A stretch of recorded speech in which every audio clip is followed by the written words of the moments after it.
Hey guys, welcome in. It is Brad with College SportsCast. John Hammonds and I are here with you tonight to finish off our summer series of the SEC Media Days. Day 4.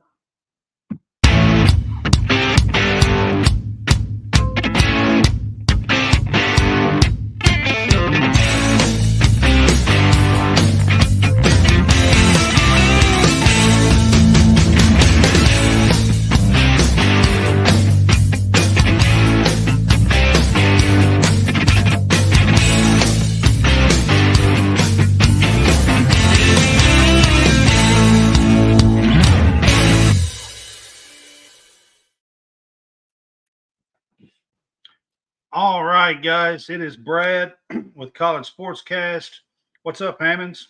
What's up, man? So we've had a busy week. I've been writing articles. Go to greenvillesportsmedia.com and check them out.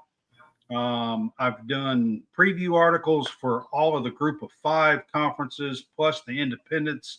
I've also done some show articles, and I've also done a couple of FCS SoCon articles over the last couple of weeks as well. So check all that out at greenvillesportsmedia.com. All right, guys, we are here to talk all about the final day of SEC Media Days in Dallas, Texas this week at the Omni. And the final day had our team and John Roberts' team, who looks like he is showing up here with us tonight. So let me get John Roberts in here if I can hear him. What's up? What's up, man? There you go. Let's see. I like this one better. Okay. All right. So we've got John Roberts in here with us tonight as well.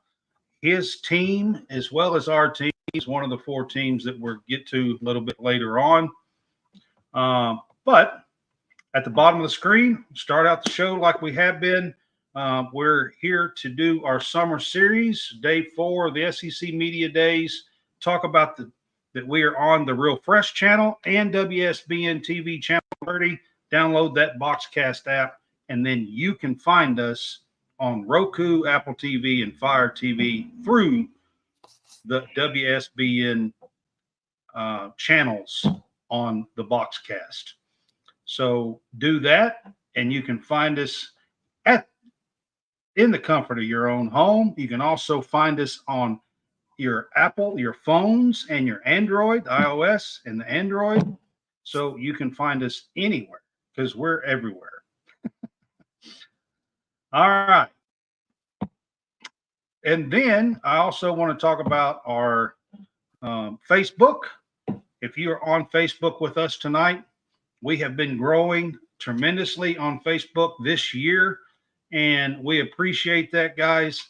Like, share, tell people about us, but you can also send us stars, and sending stars helps us to earn some money to keep making content for you guys. Or you can now subscribe to our Facebook page, and you get your own subscribers page.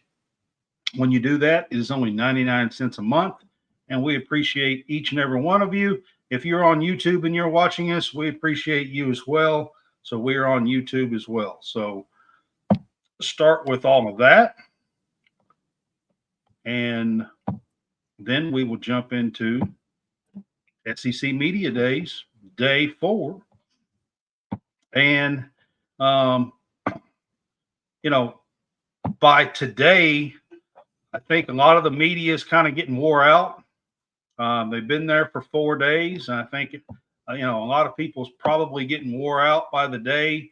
Most people have to probably check out of their hotel rooms and all that kind of stuff. And so I don't think there was quite as much media there today as there has been the last few days. But we're here to talk about everything of the 4 teams, and we will get to those in just a second. But I did want to ask you guys one topic that I saw the commissioner talking about on the Paul Feinbaum show after Mark Stoops at the end here. So I wanted to ask you, there was a couple of questions asked to him on the Paul Feinbaum show about the possibility of a nine game conference schedule coming in 26 and beyond. And I just wanted to touch base real quick. We'll talk about it more. But I want to touch base with you guys. Hammonds, what do you think about the possibilities of a 9-game schedule in the SEC? I like it. I think it bodes well for the conference. It changes how the non-conference schedule is going to be rearranged. But other than that, I mean, if you're a team, say like Kentucky or Arkansas, you know, some of those schools that are not top heavy, I think it. I wouldn't say it hurts you, but I don't think it benefits you because it cuts out on the non-conference schedule. And we are seeing that because we are seeing SEC teams drop some games. Florida's dropped a game. I mean, there's been a couple of Pac-12 teams that were dropped out of the schedules by some SEC teams.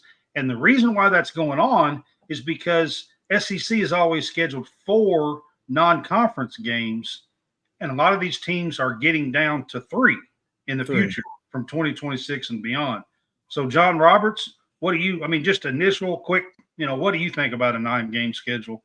I mean, look, it's not gonna. I mean, look, it'll make the SEC tougher, as we all know that it's the toughest conference in America. But here's the deal: look, they don't need the 9 games. They don't have to have them because everybody pretty much plays a non-conference game against a Power 5 or Power 4, conference. So Auburn this year is playing Cal.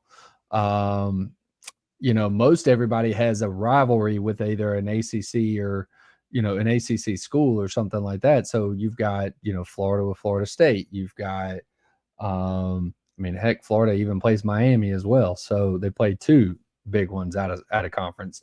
But you got South Carolina and Clemson. You've got Kentucky and Louisville. You've got Georgia Tech. Not that these are like great, huge out of conference. I mean, some of them, Florida State's still pretty good. Miami, whatever. But some of these are pretty decent teams. So it's like having a 9th conference game, because what's going to happen when we go to this 9 conference game schedule? Are they still going to go with these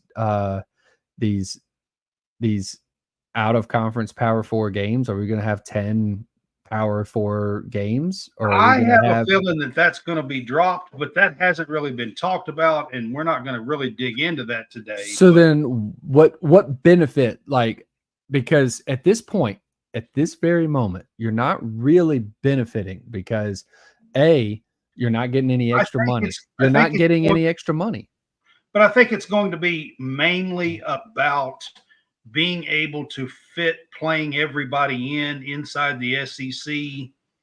And that kind of stuff. Again, that makes sense on that standpoint. But what the schools are going to look at are we getting any more revenue for a 9th game? Or there's now more there's more commodity there, but the revenue is the same. So why do that? That's kind of the thing right now. Is it just depends. If the revenue might not be the same. I mean, if you get the network to say they want more SEC games because they're competitive and you're going to get more revenue, then it does make sense on that side. Correct. They would have to get more revenue. So the point is that the revenue stream would have to be that they would get, compensation for an extra game, or otherwise the schools aren't really going to go for it because they've voted it down before. The conference has voted it down multiple times. But it's because getting rid of some games. There have been some schools here that's kind of narrowing down that 4 game to 3 games from 2026 and beyond, there are some indications that it could be on the horizon, is all I'm saying. No, I mean, I totally get it. And I mean, look, I'm Yeah. all for it. I would love to watch 9 SEC games. I would love not to watch any of these other cupcake games that are out there. But the problem is, again, if they do this, then they're going to get rid of, more than likely, the out of conference. And I don't know that for game. sure. And like I said, we're not really going to get into that. I just wanted to kind of touch base today. But I mean, we will debate this further on in our show. Oh, yeah. So that I just kind of wanted to touch base and see what everybody thought about it. I do believe that is where we are headed. Oh, we're definitely headed there. We're definitely headed there. The ins and outs yet. I have no idea if they're going to keep that, Power 4 out of conference game, if they're not, or how this is all going to work out. And I have a couple of ideas on this 9-game schedule, and we will get to that, I promise, because I definitely want you guys to know my idea on the scheduling, but that's not today. So today we're going to start off with the guy who come up first at the SEC Media Day and the final day, and that was Arkansas' Sam Pittman. And he come up to the podium first today. And Hammonds, how do you think Pittman looked at the podium? How do you think he sounded? What do you think the outlook is with, the way he handled himself today, I guess? I mean, he was upbeat. He talked about, how they need to finish the season better, and the close games. That's been a problem for 2 years, not 1, 2 years. And he went on to explain, too, that in the SEC, it's not realistic to avoid those close games and win most of them by 21. But you got to figure out how to turn that, record from 1-5 into 3-3, 4-2, whatever. The biggest thing with Arkansas last year, they lost 8 games last year, but 5 of those were by 7 points or less. Right. They had but they kind of done that same thing 2 years ago. There's been 2 years in a row that they have lost a lot of close games. Yeah, and the exception of, they beat Florida in overtime by 3 points, I believe. In 3 of those games, though, Arkansas was tied or leading with 8 minutes to go. Right. And giving up the winning score or at least having a chance to win the game. Look at the Alabama game. They was behind, 24-6, and they pulled within 3 in the fourth quarter and had a chance to win. Mississippi State game was the same way. They trailed 7-3 at halftime. Offense couldn't do anything. For me, I'm just going to say this on Pittman. His seat is scorching. And I say this, that I wouldn't say the Oklahoma State game right out of the gate is a must win for Arkansas. Yeah, but they can't get blown out because Oklahoma State. They can't get blown out, but I don't think it's a must win. I think where it needs to start is in the SEC. Win some games that you're not supposed to. Yeah. Whether it be Auburn, all right, John, State, whatever. John. So Roberts, can't say John because it's both of y'all's darn names. So all right, all right.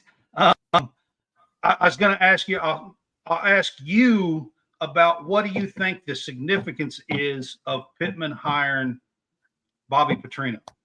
So I really think that this particular hire, I mean, look, you're bringing Bobby Petrino back into Arkansas. You're bringing him back to be the quarterback whisperer of your program. And the last time he was in Arkansas, they were really good. They were really good. They were like, number 3 or 4 in the country. They were kind of up there. They were behind Alabama and LSU, pretty much. Yeah, that's about it. Yeah.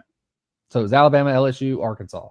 Top 3 teams in the country or something in that form, or pretty close to that order right there. So they're trying to bring that magic back. They've felt like that they've waited long enough away from that. Is it a desperation? Is it a desperation throw to Bobby Petrino, or is it in time? Do you think that he's going to make a difference? I think what they're trying to do is to see if he'll make a difference and to do it without making him the head coach. And then possibly I mean, he's yes, there. I agree with that take for sure. 100% on that. Look, honestly, I think it is a semi desperation throw. I do think that they've kind of run out of options or people that would take the job or take some form of take the job. As far as being like a head coach over there, because of the fact that you were up until this year in a division in which you had Alabama in. Now there's no divisions, but still, that I think that kind of makes it harder. You've got Oklahoma and Texas to worry about too. Right. No, so you have the old Southwest Conference plus the SEC Conference sitting all right there. And look, I don't know if there's a way to expect that Arkansas could win the conference or be competing for it, at least not in a, you can't just sit there and say like in the next 3 years, they're going to be competing for the conference championship. I just don't know if that's going to be it, because you've got to hurdle Alabama, you've got to hurdle Georgia, Tennessee, LSU, A&M, Texas, Oklahoma, Auburn. You've got to get past every one of them. You got to get past, and now you got to get past 2 of the 3. You can't just win your division and pray to God that it's a down year and win the division. So far down, they don't even need to be thinking about trying to win the SEC. Then they don't need to be worried about what their coach goes, 5-7 every year. I mean, they need to build and start going to some bowl games and winning a bowl game every once in a while, and before they even think about winning the SEC. John, so Hammonds, I wanted to ask you, because you were big on KJ Jefferson, and I wanted to ask you, like, do you think, like, what went wrong there? Because I think KJ Jefferson was a really good quarterback, and they have like really fumbled the ball with KJ Jefferson. Of course, he is transferred out, and they've brought in Bobby Petrino and everything. But do you think that's a tale, or what went wrong there? What do you think, Hammonds? I really could not tell you what went wrong. He was a productive player for Arkansas. He has loads of talent. He was the embodiment of the program. A big physical quarterback, 6'3", playing for a really good football team in Arkansas. Pittman, big time offensive line coach, came to Arkansas to coach the Razorbacks. He missed a pair of games, I think, with injuries. Was it in 2003, maybe? 22, yeah. And they struggled after entering the year, I think, number 23rd or something. And they finished out 6-6. And they beat Kansas in the Liberty Bowl. Everything just dipped in 2003. Jefferson, his touchdowns, his rushing yards, his yards per attempt. Do you think he goes? He's a new school. Do you think he goes somewhere and kind of resembles his old self, and that's a tell towards Arkansas, or what do you think happens there? I think it could go both ways. My biggest thing with KJ Jefferson is I think he was injured. The times that he was at Arkansas, he was hurt quite a bit. He was, there was some injury there. So I felt like that there was some, maybe some back drama in the locker. I don't know, because I'm not there. I don't know what's going on in the locker room. But at the same time, I think too, another part of this was he was injured, He didn't look like the same player when he was there to begin with, and it just kind of hit a pot to the head. You know, it kind of raised to the top to where, you know, he entered himself into the portal, one of the top quarterbacks, and eventually he just entered in and went to UCF. All right, so that's enough of that because that's some old stuff. But so they bring in Bobby Petrino, and you know Pittman is back. I think he's on the hot seat. I'm just going to be honest with you. I really think he's on the hot seat. I think Roberts is, hit on something here. Could Bobby Petrino be a candidate if he is let go? My guess is if he is let go in season, Bobby Petrino will be the interim. That's my guess. Yeah. Here, if he is let go, and then Bobby Petrino will have basically a audition for the job for the last 3 games, 5 games, whatever it is. And I think that's a strong possibility here at Arkansas. Now, having said that, Hammonds, let's look at the schedule, because this is what we've been doing all year or all week long. We've been talking a little bit about and then taking a look at the schedule. So let's take a look at the schedule. They start out with Arkansas Pine Bluff at Oklahoma State. They play UAB, then they go to Auburn, then they play A&M in the neutral site, Jerry's World. Then they come home to play Tennessee. They have a bye week. Then they play LSU at home, at Mississippi State, Ole Miss at home, Texas at home against Louisiana Tech, and then they finish out the year with their rivalry game at Missouri. So they play Texas, Ole Miss, Tennessee, Missouri, Auburn, and LSU, and A&M. I mean, gosh, which is a rivalry game. So, Roberts, do you see more? I mean, do you see any chance for more than 5 wins? All right, I've got to pull up the schedule. What was that again? Just because I really wish I had a full thing of the schedule where I could see everybody's schedule. What was that one again? What was the first ones? Well, they played Pine Bluff, and then Oklahoma State is the first 2. Yeah, that's 0-2. Then UAB, and then I think Auburn is next. It's at Auburn, yeah. That's what, maybe 1-3. Well, I think UAB is probably a win, but that's what I'm saying. 1-3. Well, Pine Bluff would be. So that's 2 and 3. 2 and 2. And then from there, it's pretty tough.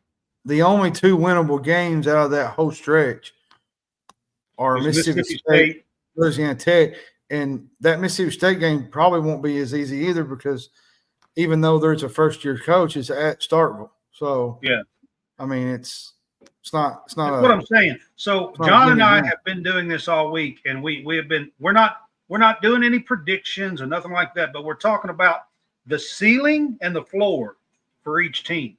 Right. And I'm going to be honest with you.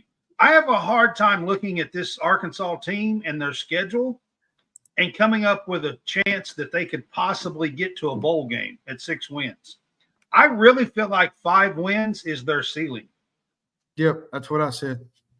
And their floor is probably 4. Or maybe even 3, but 4. I don't think Sam Pittman, to me, is going to survive this season. It will get really ugly if he loses at home to UAB. Well, so let's say they start out 2-2. That's losing to Oklahoma State and Auburn at Jordan-Hare. Okay. And then if they go through that stretch and lose, say, the next 3 games, I think there's a chance that that Pittman doesn't survive that. And then you're looking at, maybe the last 4 or 5 games, them giving an audition to Bobby Petrino. I mean, I think that is a real possibility here at Arkansas. I really do. I think the only way Pittman really survives this season is he has to get to a bowl game. And I don't see it happening. The only way he's going to do that is he's going to have to beat Texas A&M. He's going to have to beat Auburn. He's going to have to beat, like he's going to have to beat some teams that we don't think that they're going to have a chance at to get to 6 wins. And he's probably going to be the underdog in most of those games. So, yep, absolutely. All right, we are going to move on to Texas A&M. We've got 2 teams after this that we probably want to talk about a little bit more. So we're going to move on to Texas A&M. Texas A&M has hired Mike Elko as their coach, and he took to the podium for the first time as an SEC head coach today. And I thought he handled himself pretty well for, a first-time SEC coach, first time, seeing those bright lights and all the media people and everything. I thought he handled himself pretty well. He came from Duke, turned them around, had a 9-4 season a couple of years ago at Duke. Coached Riley Leonard the last 2 years, made him a big enough star that he transferred to Notre Dame when Mike Elko left. Mike Elko's done a great job there.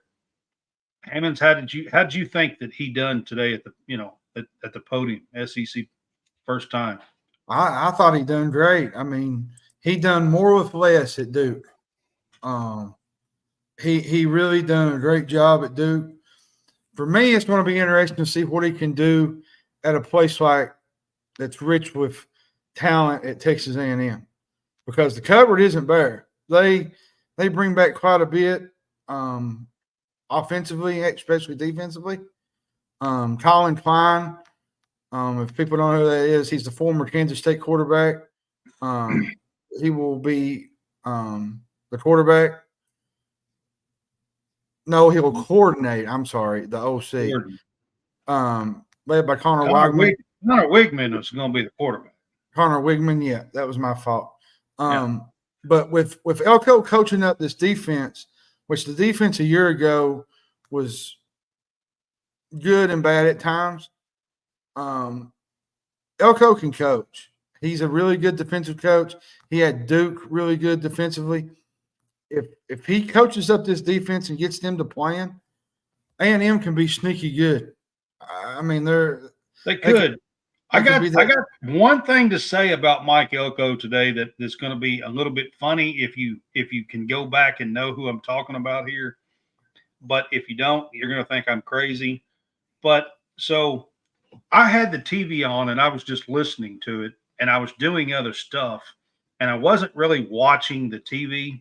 I just had it on, and Mike Elko was up and he was speaking and he was talking, and I got to thinking, and I thought, man, that voice sounds so familiar. And I thought, who does that sound like? And I got to listening a little bit more, and I was really trying to figure out who I thought he sounded like. Do you guys remember Steve Lavin at UCLA, the basketball coach? Yeah. I thought, man, he sounds like Steve Lavin. I know that's weird, but I really thought that he sounded like Steve Lavin when he talks. I know, I'm a weird guy, but anyways, I had to throw that in there when he talks. I thought, man, it's like I swear I've heard him talk before. And I don't know. I just thought it was weird. All right, so John Roberts. So A&M, the Jimbo Fisher trial and era is over with. And I know that you've had some fun with some losses and some wins even in the Jimbo Fisher era. And it's over. And now we're moving on to Mike Elko. What do you think about his first season coaching Texas A&M? So I was out there talking about that this would be the hire that they should go after. I know that when they were, once they had fired Jimbo Fisher, or they parted ways with Jimbo Fisher, everybody was pouncing on several different coaches, and I said you should be looking at Mike Elko. Elko is the guy that they ought to be going after. Look, let's just go back at the last several different some of the successful coaches that have come from Duke, right? Steve Spurrier, successful coach at Duke, right? Yeah.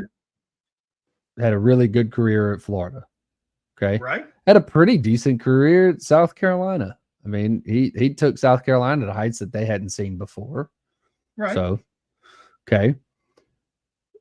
Then you have David Cutcliffe. Cutcliffe brought the program back up. He had pretty good success in other places. I'm gonna argue against that one. I don't really think David Cutcliffe, not as a head coach, he didn't really do all that well. He still did pretty well with Duke, because he had not great to Duke standards. I'm just saying. Remember, we're looking at Duke. We're looking at Duke. I'm talking about Duke. Okay. So Cutcliffe also, as a head coach, had Eli Manning at Ole Miss. Look, they didn't win. Listen, I'm not arguing him as a coordinator. Right. Him as a head coach. Right. Right. So anyway, Elko, pretty good at Duke. Had a pretty good quarterback over there. Did really well. Had a, they were fine. Do you think Elko's going to do a better job than Fisher's done the last 2 years? Because you've kind of made a running joke about Fisher and talking about how he's going to lose here and this, and then somehow the last game of the season 2 years ago, you just out of the blue said they're going to beat LSU, and I'll be damned if they didn't. So, because it was going to be the funniest thing. The funniest thing is if they beat LSU, it would be awesome. And talked about how awful they were and everything else, and they were losing. And then all of a sudden, he comes in and says they're going to beat LSU, and I'll be damned if they didn't. You see what I have to deal with. It was awesome. I said that they were gonna beat LSU, and you were like, no way. And I was like, I'll be damned if they didn't. They did. He was right. I don't know how he got that one right, but they had a losing season. They were 7-5. I mean, does Elko step in year one? Because I have heard some people say that this A&M team might get to 8 or 9 wins. Do you think that's possible? 1, 2, 3, 4, 5. I've got 5 pretty much, I'm going to say, guaranteed wins right now. And then there's several different toss-ups. And there are a few of them that are rivalry games. So that's why they're also toss-ups. So how many do you look at and think, okay, that's probably a loss? Well, again, we don't know what Notre Dame, if they're going to, what they're going to look like against Notre Dame. I think they're going to win against Notre Dame. All right. But Notre Dame has. Imagine going up your first game. Against your former quarterback. Against your former quarterback. Yep. Because that's what Elko's got to do here. Yep. Yeah. So there's that. But then the next week is McNeese. That's a win. Then you got Florida. That's a toss-up because it's at Florida. And you don't know, because even though there's all this stuff talking about I'm Florida, not high on Florida. Florida is going to be a they're going to be pinned up against the walls, and they're going They to be a are, but desperate I still team. think A&M wins. I really do.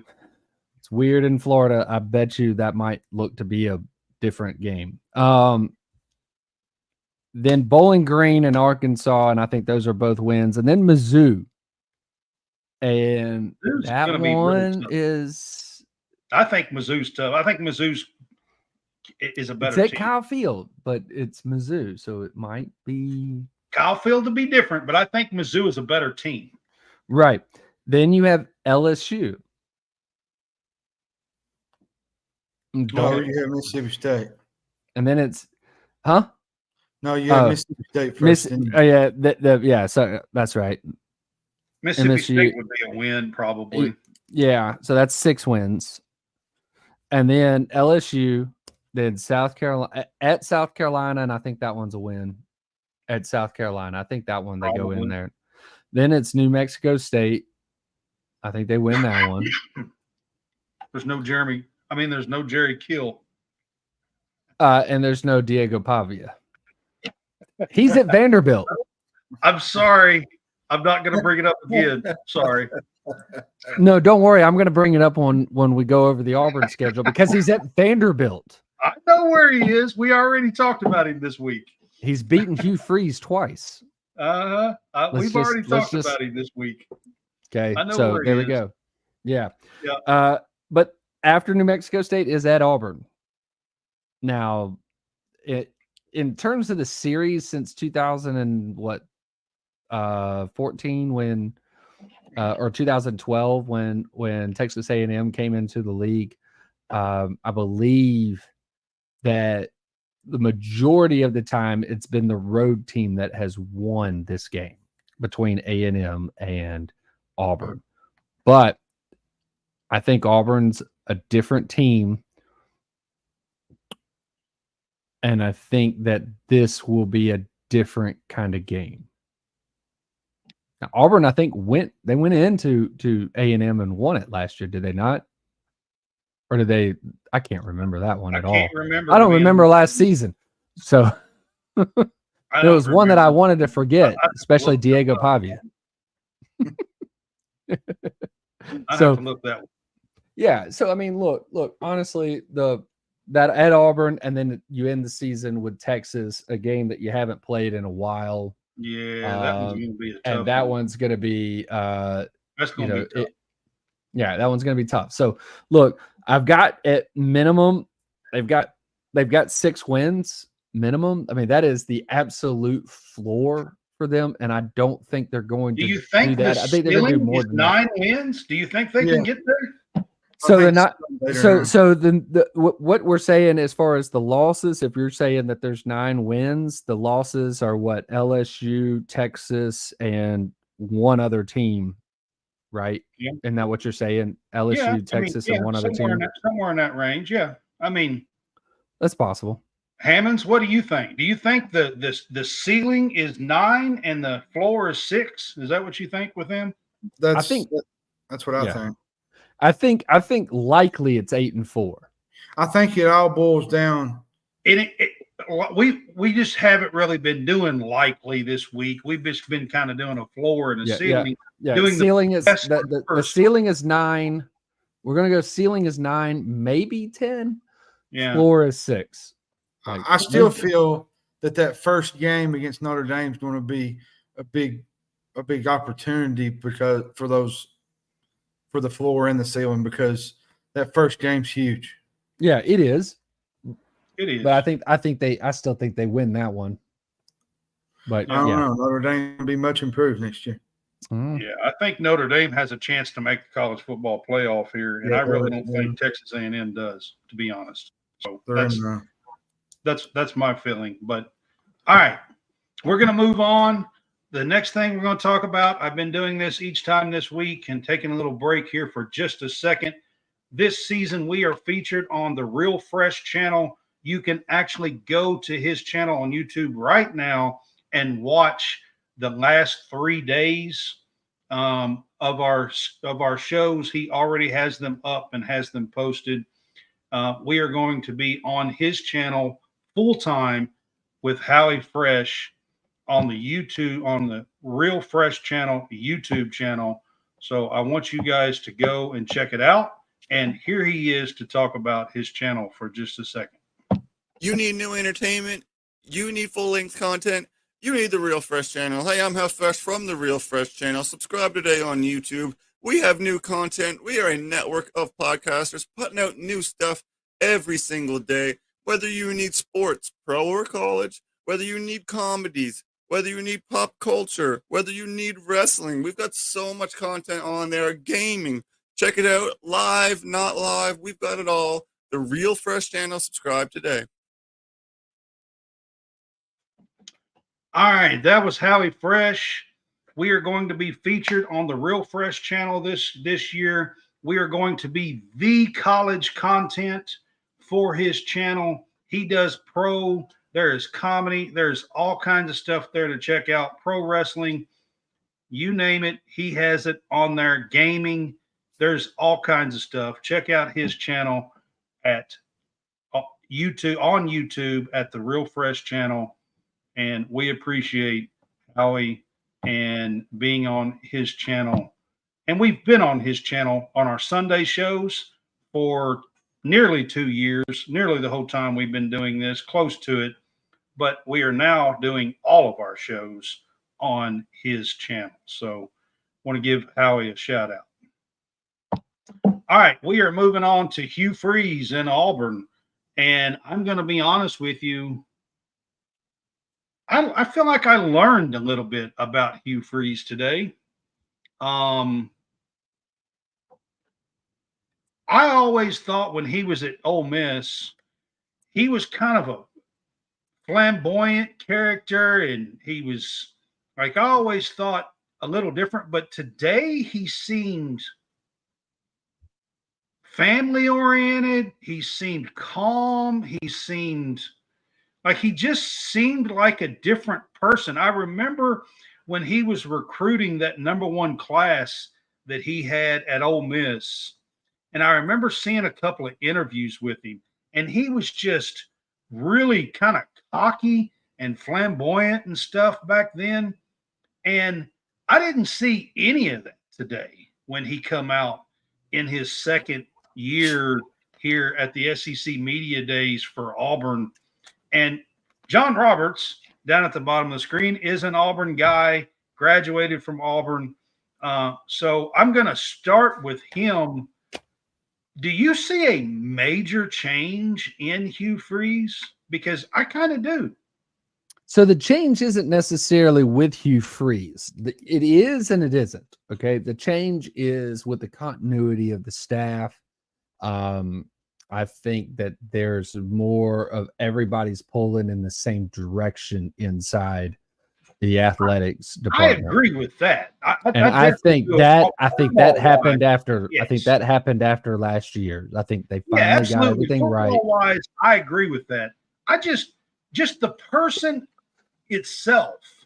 Yeah, well, I think there's been a major change with him, or no? Well, I think with that, I think it just is more of a sense of relief or a sense of ease now, as opposed to tense because he knew he didn't have what he had, and the fact now he's got an upgrade in the offensive line. He's got upgrade in weapons that he can throw to. He's got, an upgrade in the running back room. Even with keeping just Jarquez Hunter and then being able to recruit what he's got an upgrade there. He's got DJ Durkin as the defensive coordinator. Say what you want with him off the field, just like Hugh Freeze on the field, he's still a very good defensive mind. So but there's still, and I'm going to say this, and John probably can bounce off of me here.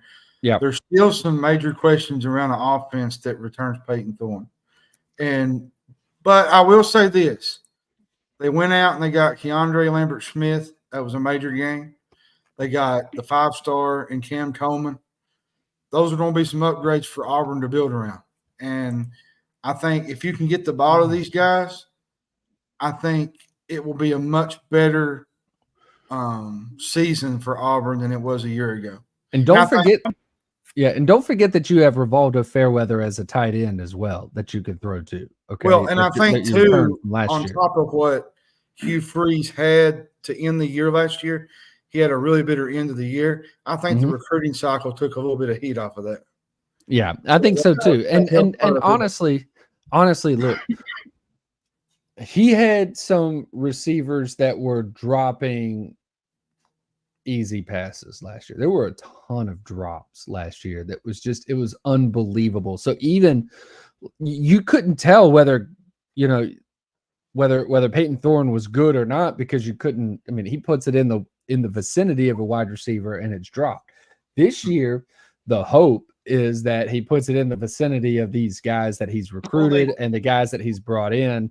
He definitely recruited the wide receiver position. I think wide receiver wise in recruiting, I think he recruited the #1 wide receiver class in the country with Cam Coleman, and he's picked up 3 other really quality guys in the high school recruiting class that alone. Yeah.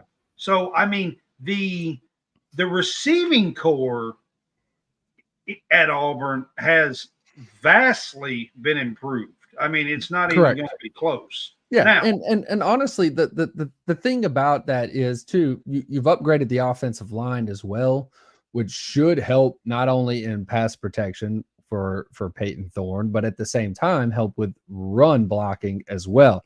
So if you could get a semblance of some form of running game and pass protection, you've got to think that leads well with having a good, passing game as well, that you didn't have at all last year.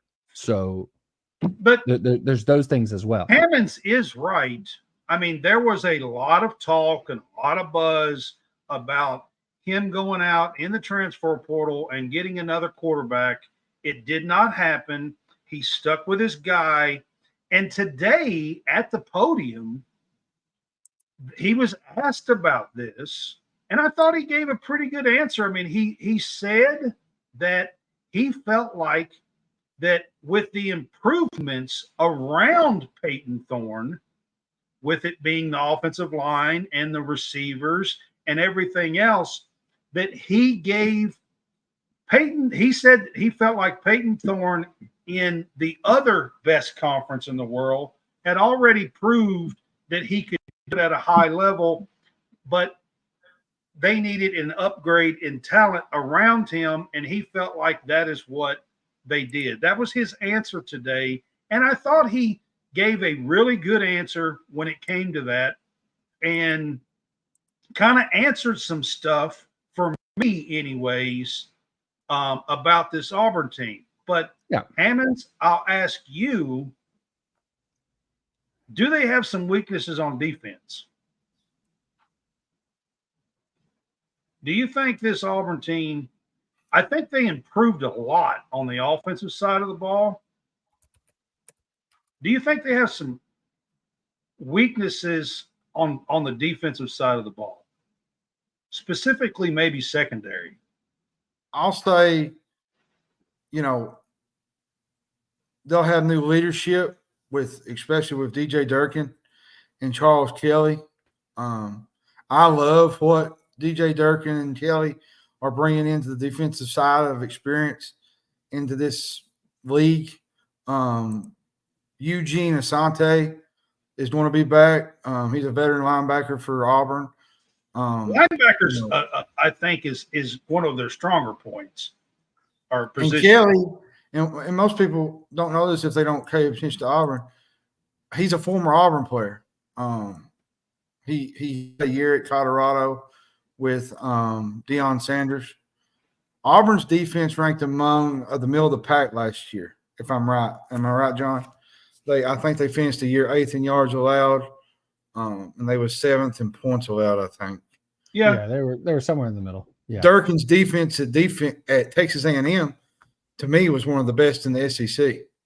And I think 2 years ago, I thought their defense was terrible, to be honest with you.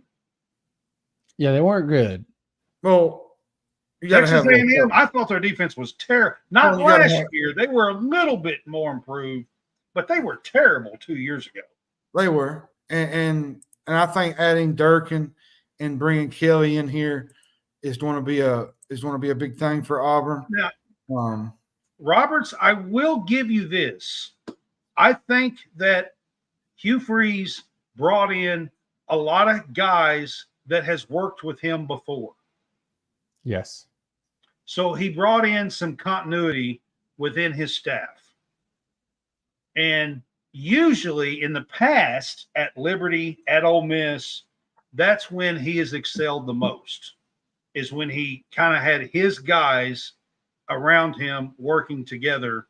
So we will see if that is the missing key from last year going forward here. And I'm guessing, John, that Roberts, you think it probably is going to be a added bonus. Well, and let me add one more thing here. I think what people are missing too is Auburn's defensive line will be as experienced as anybody. You know, they'll have Jason Jones, Keldrick Falk. They get the addition of Trill Carter, Philip Belita. I think that's how you say it. Is it Belita, John? I think so. I think that's how you say it. Their front four is going to be probably one of the top front fours in the country in the SEC. Hammonds, let's take a look at their schedule real quick, and then my major concern is at safety, the secondary. Their secondary is going to need some work. So let's take a look at their schedule, Hammonds, and kind of run through it quickly, and then kind of go where we think the ceiling will be and the floor will be here for Auburn this year. Okay. They start out with Alabama A&M at home. They play California. They play New Mexico. They play Arkansas. These are 4 straight home games. Actually, no, they play 5 straight. I think they have 5 straight home games. It's 5 straight. It's 5 straight. Yeah. And the first 4 should, if everything goes the way that they should, it should be first 4. And then the whole month of October is away. And I'll say this, that stretch between, and I'm not saying Kentucky's Alabama, I'm not saying they're Georgia, but Kentucky's not a gimme on this schedule anymore. Correct. So at Georgia, at Missouri, and at Kentucky is absolutely brutal in that middle of that. They have a brutal October. They really do. Yes. And then they play Vanderbilt at home. They play UL Monroe. They play A&M at home, and then they play the annual rival game with Alabama. Yep. So. Yeah. So when you look at this schedule, where do you guys feel? Roberts, you're a fan, you're an alumni. Where do you feel is, the ceiling? How high could this team go? Could they get to 9 wins? Could they get to 10 wins? Do you think 8 caps this season? Where do you think the ceiling would be? The ceiling's 10-2. The ceiling. It's not going to happen. They're not going to get there. But that's the ceiling. Their floor to me is probably 8 wins at the most. That's the floor. High. The floor is less than that. That is what I'm expecting. I'm expecting an 8-4 season. Well, look at the schedule. Alabama A&M probably win. Yeah. California most likely. Mm-hmm. New Mexico most likely. Arkansas most likely. Yeah. Probably going to lose to Oklahoma unless it's their first. It's a toss-up. That's a toss-up because of the atmosphere that they're going to have, that they're going to experience. And right now, what I'm really upset about right now is that they've made that an afternoon game. Well, I really wish that was a night game. Yeah, I'm sure you do.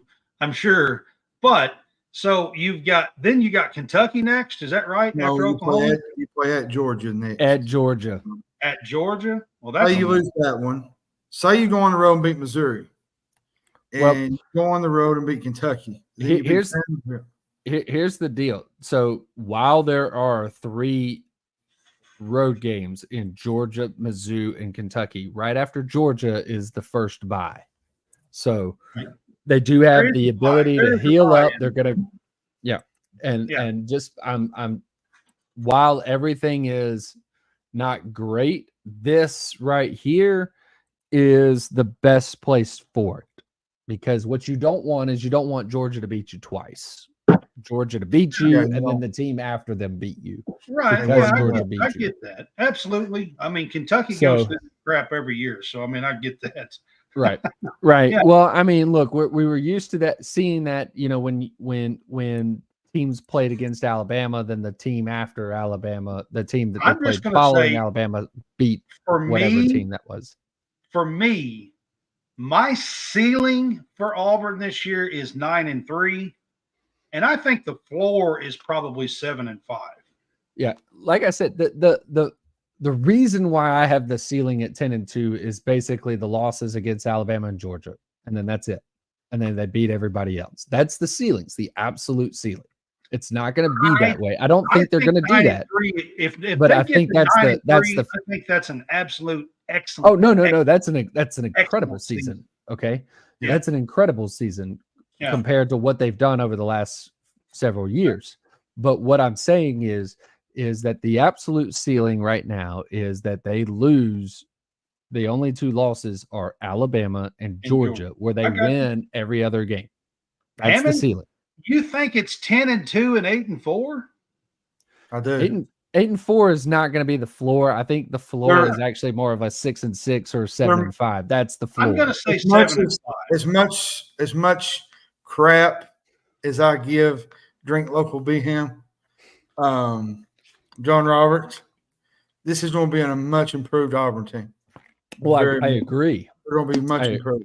I agree. Like, they're going to be so much improved that I wouldn't be surprised if they knocked off Oklahoma at home. Like, That I'm actually kind of starting to call.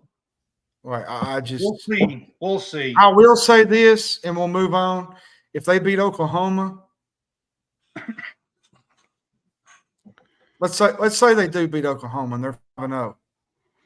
You're going to have to start looking at Auburn as maybe a threat in the SEC a little bit, maybe a dark horse. So I'll tell you what.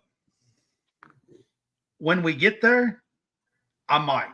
But until then, I'm not. I'm just not ready to say that. I'm just not ready to say that. I'm sorry. All right, so we're moving on. We're getting to Kentucky. He finished up the SEC Media Days today. Mark Stoops come to the podium and was the last coach to come to the podium out of the 16 teams the last 4 days. Mark Pope. I'm sorry. I said Mark. You got Mark Kentucky basketball in your mind. I'm sorry. I don't even know why I said that. Mark Stoops come to the podium and finished up the SEC Media Days today. I'm going to start by saying he is the longest tenured coach in the SEC. He is going into his 12th year. He is the tied for the 6th longest tenured coach in the country. And I'm going to give you one more little tidbit.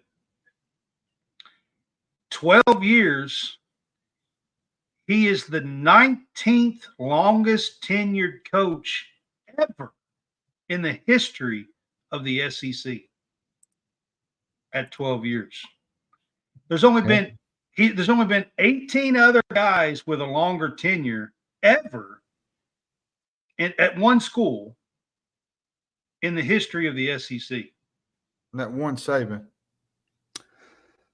Bear, he's Shug, probably Vaught, And or Saban. Saban's up there. That guy, probably. Die. Let's see. The other Georgia coach. Let's see. They I got don't know how Rick. long Spurrier was at Florida. Dooley. Somewhere around there. No, no. Because he was like, yeah, I'm talking about Dooley. No, Spurrier was there 90. I was going to say like 13 years or 3. something, maybe, but it might be wrong. I don't know. You don't think it was that long? 2001, I think, was his last season there. I think it was only like 11. It may have been. I mean, this is 12, so I know he's 19. I didn't see a full list, so I don't know all the names. But I want to say Spurrier was 11. I think Bowden at Auburn, or sorry, not Bowden at Auburn, but Tuberville at Auburn was, I think, 10 ish. I think he was right at 10. So I think listen, he's longer all than I know Tuberville. is it's pretty impressive, Mm-hmm. honestly, It that is. 12 years that he is in the top 20 of longest tenured coaches ever in the SEC in football. Correct.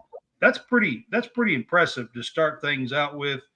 Hammond, how do you think? I know you've watched it. How do you think Mark Stoops did? He usually does really well at these, I feel like. How do you think he did today?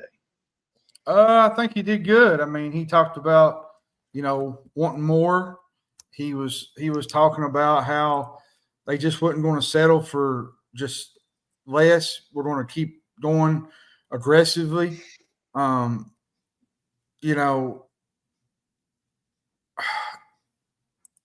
feel like the last couple of years have not been up to Stoops' standards. When we talked about that, before, and I think off the air, yeah.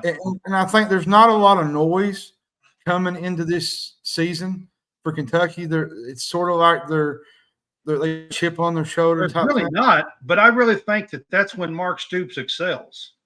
I think it is not that much noise. And not to mention they have two of maybe one of the top defensive players in the country at two different positions. Deion Walker, nose tackle, and then they got Maxwell Hairston. And that's not to even think that they got Barry and Brown, Dane Key, and then they added the Macklin kid from, was it Tulane? Yeah. And, well, originally he played at Missouri. Yeah. He was originally at Missouri, He was originally at Missouri. So, I mean, you got Dumas Johnson from Georgia, the middle linebacker. I mean, that's going to be a stud. I mean, honestly, I try to pump up Kentucky every year, and this that could be special. And I know that I'm a Kentucky fan. I'm wearing it,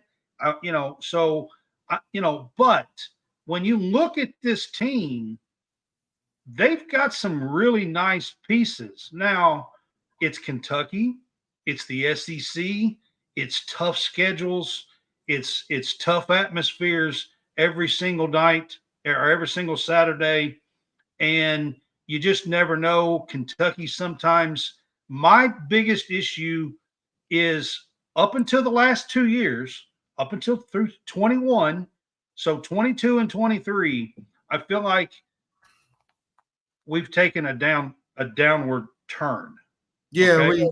Because through 21, we had 10-win seasons there, 1-2 Citrus Bowls, and this is stuff that Kentucky had never, in 40 years had never done. Okay, but the last 2 years we're 7-6. We've lost bowl games. We had Clemson on the damn ropes and should have won. The Gator Bowl this past year didn't. So my thing is this year with Stoops, with Kentucky, they have to get back to advancing and moving ahead and growing a little bit and not fall back into the same mess that they have done the last 2 years. And the number one thing, John Roberts, in order for that to happen, is they have to be better at home in the conference.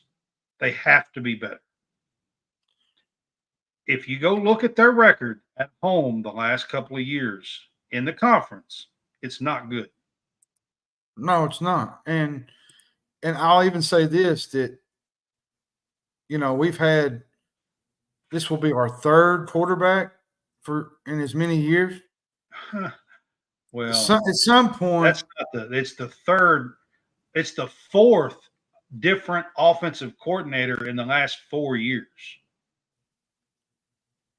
And this one comes with less experience with Vandergrift. Like, now, Leary had experience at NC State. Will Levis had experience at Penn State. Vandergrift, Levis didn't have a whole lot of experience, but he played some at Penn State. Is what I'm saying. Like he had some reps. and now they've got Bush Hamda. He runs a pro style offense, and he's got, Dane Key, Brian Brown, like I said, and Macklin. The biggest thing for me on this whole deal is Kentucky faces up to 6 opponents that could be ranked in the top 10 nationally. They play Georgia, Tennessee, Texas, and Ole Miss. And a few of those others might be ranked later on, maybe Auburn. I'm on the Auburn train. Auburn would have to have beaten Oklahoma and Mizzou in order to be in that conversation. I think Kentucky. Go ahead. They would have to be 5-1 or 6-1 going into that Kentucky game. Yeah, if they were sitting at 5-2 before Kentucky, I think they might be ranked. There's 2 things that worry me. Just 2 things. Now, I know the secondary is going to be better. Maxwell Harrison's really good. But on the other side, it needs to be shored up. It needs to be better this year. Last year, we was getting, it was giving up a lot of plays. The front 4 at times couldn't get a push. Now, Deion Walker is a different story. Deion Walker done his thing. But on the other side of the equation, there was times where we didn't really play good and we didn't help Deion. And that's got to have to change this year, I think, a little bit. Well, here's what I want to talk about. I think that this recruiting staff and Stoops has done a heck of a job bringing in. I'm gonna just say it. Bringing in studs from stud schools, okay, as transfers. Alabama. So DJ Waller was going to be a starter at Michigan as a cornerback. Christian Story played for Nick Saban for 4 years and started some at Alabama as a safety last year. Brought him in. Dumas Johnson was a second-team All-American on the undefeated national championship Georgia team, and brought him in. Macklin was one of the top receivers in the portal. Started out at Missouri, went to Tulane when they lost the offensive coordinator, which by chance was Bush Hamdan at that time, who had stepped in. And I kind of wanted to jump on the second part of this. The second part of me that worries me is we do really good in the first half of the schedule, and then after a bye week, we lose. So John was talking about the bye week being a positive thing. Kentucky fans know that the bye week usually brings us at least 2 or 3 weeks of misery every time that we have it. All the time, every year seems. Yeah, like. you just want to keep the momentum going and going and going. We'll be 5-1 or 6-2 or whatever. Here comes that god awful bye week, and then we lose 3 damn straight games every time. It never fails. Never fails. I remember it was a couple years ago. We was coming off a bye week. I think it was the year Levis was there in Tennessee. We went to Tennessee and got blown out. Like it was just like we had never played a game. That's probably the year that Vandy got us. And I mean, like seriously, like it just seems like we lose 3 games every time after that October 1st of November bye week. That late October bye week or something. Every time. Well, your first bye is after Ole Miss. So Which is probably around the middle of October or something, right? Nope, it's the 1st of October. It's October 5th. It's right at the end. It's starting to be fall. Well, there's 2 guys this year, which usually just after Tennessee is the other. Yeah. Yep. So you want me to go through the schedule real quick and tell you who they play? Okay. They play Southern Miss at home, first game. South Carolina is next. Georgia at home. Which are those are 2 ABC games, by the way, if people don't realize that. Like those are primetime games. They are. So Then they play Ohio on the ESPN network. At Ole Miss, which is another flipping noon game, which I do not like. That's another. I hate noon games. I don't care nothing about them, but that's just part of the new networks. Play Vanderbilt at home. There's a At bye Florida. in between there. A bye between there, yeah. And then they play Vanderbilt, like I said. Then they play at Florida. Then they come home and play Auburn, at Tennessee, Murray Bye. State home. Oh, and then there's a bye. Yeah. And then they play Murray State, at Texas, Texas, and home against Louisville. Okay. So here's my thing. I think there's some really big games on this schedule. If we lose to South Carolina week 2, I'm going to Lexington to kick their ass myself. That's all I'm going to say. I'm just telling y'all right now, I'm going to leave my boot on somebody's front porch. Here's the thing, and I read this today. They was talking about the schedule and the games that are going to be important. And somebody had put Tennessee. I don't think it is. I think it's Auburn because you got to win that game. Listen, the most important games to me on this schedule is South Carolina. I'm telling you, South Carolina is number 1 to me. And the number 2 game is Auburn. You want to know why? Because these are home games.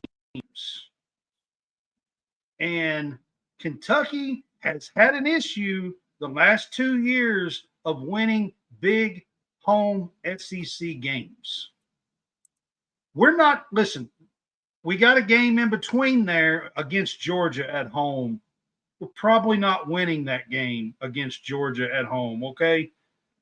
But we've got 3 other chances. And South Carolina and Auburn are the 2 biggest chances to make some noise. And I know we got the Auburn guy on here, and I know we just talked about Auburn and the possibility of them winning that game for their season. But if we're talking about Kentucky, you got to flip that. And that is an absolute must win at home if Kentucky's going to have a good season. Well, Robert, the reason I say this, you would have to agree with me on that, right? I mean, I think I agree with that Auburn is a big game at Kentucky. I believe there are 2 other games, but those you were specifically, pointing to home games. Yes. As far as the SEC schedule. So I mean, like, look, Ole Miss and Florida are also huge games, but those are on the road. Right. Yeah. Those are on the road. So those aren't necessarily the ones that you were referring to. You were referring to home games. So yes, right. I do believe South Carolina and Auburn are huge because if you can't get by Diego Pavia and Vanderbilt, then you're in trouble. Right. Here's the thing, though. Yeah. Absolutely. That really knocks it off another hinge. They play Southern Miss, which they most likely should win that game. But you're playing South Carolina, right? You lose to South Carolina, you're 1-1. Then you play Georgia. You could be 1-2 going into Ohio game. And then you have to play Ole Miss a couple of weeks later. You could have 3 losses in a matter of a month. 2 and 3 to start the season. That because we're not losing to South Carolina again. We're just not.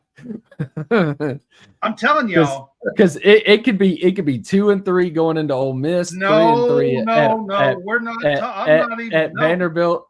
3 and 3 after Vanderbilt. Then you've got Florida, Auburn, Tennessee back to back to back. If you were 3 and 3 with Auburn, Tennessee, with Florida, Auburn, and Tennessee on the right there, then you're in trouble. Okay, so listen, guys, here real quick. Y'all might want to tune in to the show if we lose to South Carolina. That's all I'm going to say. Good. I need to make sure I find the needle to go ahead and keep poking at you. Just go. I'm just all right. So, poke, let's poke. get to the main point. Yeah. What's the floor and the ceiling for this UK team? Floor is 6. Because I can go in there and find 6 wins right now. Yeah, I think the floor is probably 6-6. Mm-hmm. That's the floor. That's ceiling's probably what, 8? I think it's my personal opinion. I think it's 9. But in order to do that, you've got to knock off somebody that you win 9, and that more than likely that's wins against Ole Miss, Auburn, and Florida. Yes, that's your 9. That's your 9 right there. Because you my wins that I just came up with that were right off the board were Southern Miss, South Carolina, Ohio, Vanderbilt, Murray State, and Louisville. Yes, those are your 6. That's your first 6. Then you got then if you knock off Ole Miss, Auburn, and Florida, then there's your 9. Well, then you play that Florida game, which Florida is probably going to be wanting. They're going to be licking their chops because I hate to say it, we've dominated them the last 2 or 3 years. Yeah, I mean, you guys have had their number after they've had yours for like 25 years or something. But here's the deal: and I know this is a big if, but you could trade the Tennessee game for Auburn or Ole Miss and still get to 9. Well, yes, I'm not saying it's going to happen, guys. I think that one's more. I'm done predicting that we're going to beat Tennessee. Okay, I'm done until it happens. I'm done. Brad's out on that train. I'd already given that one as a loss. Seriously. So I'm done predicting that we're going to beat Tennessee. I can promise you, it's not going to happen. I got tickled. Was it last year before? I think Brad was like so pumped up. He's like, "We're going to beat the Vols this weekend. Come out flat as a hammer and could not do nothing." Here's Brad the deal. Was like, "You know what? I'm done doing it." Here's the deal. Here's the deal. Look. I've got Ole Miss, I've got the Kentucky right now as 6 and 1, 2, 3, 4. 6 and 4. Okay, hold on. 6 and 4 with no outcome, like where Auburn and Florida are the 2 toss-ups to make you to go whether you're going to go 6 and 6 versus an 8 and 4 team or 7 and 5. I think 8 and 4 would be with this schedule. I think 8 and 4 would be a very, very good season for Kentucky this year. I just think if you are going to ask me the absolute very best, the top of the line that this team could do, I think it could be 9 and 3. Yeah. The absolute very best. Yeah, I think 9 and 3 is definitely the ceiling, and like I said, I think 6 and 6 is the floor. I don't think you lose more than 6 games, or with the floor being lower than that. I think it's 6 and 6, 9 and 3, likely, somewhere in between that. But yeah, I kind of wanted to say something before we get off here, because I told somebody I would mention it. If you all haven't paid attention, Kentucky had a former football player pass away this week. Vincent Sweet Pea Burns. I remember him in the Brooks era. Played with David Jones, C.J. Johnson. There was a bunch of them. Braxton Kelly. He was actually recruited by Guy Morris. You guys might remember him at Baylor. And actually, if I'm not mistaken, he coached high school here in Kentucky, Bourbon High School, I think. He did. He did coach high, and he was only 43 years old, guys. 43 years old. So yeah. I was told that, and I was told I would post that before we got off tonight. So rest in peace to him, and prayers to his family. Yeah. Mm-hmm. And we've already talked about Monty Kiffin and all that this week, but we finally got an SEC analyst that's Kentucky made now. We got Randall Yeah, Cobb. Randall Cobb was on SEC Network today, which is good to see. So I agree with that. All right. So before we wrap this up, I want to talk a little bit about home field apparel. Here at College Sportscast, we're glad to be able to offer you guys some premium licensed collegiate vintage apparel. And they have over 180 teams. John may have his on, but I'm going to stand up and show you mine. I don't have mine on right now. And I don't have mine either. Roberts don't have it on. Oh my gosh, I can't believe I came straight from work, so basically I shed my work shirt and jumped on. So all right, so this is Untouchables. This is the retro stuff here. It's actually got the year, but you can't see it. I don't know why, but I don't know if you can see it on there or not, but it actually says the year 96. This is Patino's team that won the title, the Untouchables. They have lots and lots of cool stuff there, vintage. I showed a shirt the other night, so I just want to show just how great of stuff that they have. And John Roberts there has several shirts from Home Field Apparel, and you can find them. We have a link. You can go to greenvillesportsmedia.com, and there's a little Home Field Apparel logo. It's a little stadium crown. And if you click that link, that is our link, and we will get a little kickback if you use that link. Just go to greenvillesportsmedia.com to do that. Or if you are a first-time buyer, you can use our code CSCAST for a 15% discount, and that will give us a little bit of kickback as well. And we would appreciate that. They have a lot of cool retro logos, mascots, these throwback shirts, jerseys, hats. I mean, you name it, they've got tons of stuff, and check them out at Home Field Apparel. Big week for Brad Harvey. Coming week. I am going to Greenville, South Carolina to cover SoCon Media Days. Going to help with doing that with Jay. He covers Furman football. Well, he covers Furman all sports, to be honest with you, with Furman Joust and GreenvilleSportsMedia.com. And I'm going there to help him. So I appreciate him giving me the opportunity to go down there and help. Me and Justin are going to help him for the SoCon Football Media Days. We will be there on Tuesday. I will be doing some stuff that day. I just don't know what time. We are hoping to be able to get a table and be able to bring you guys a few of the players and some interviews. We are trying to get the SoCon commissioner for about 5 minutes. I can't guarantee you that, but we are trying to get the commissioner. It won't be long if we do. It'll only be about 5 minutes probably if we do. But I do have a lot going on, and we appreciate you guys for helping us get there. And it's going to be kind of fun to go down there and be a part of the football media days.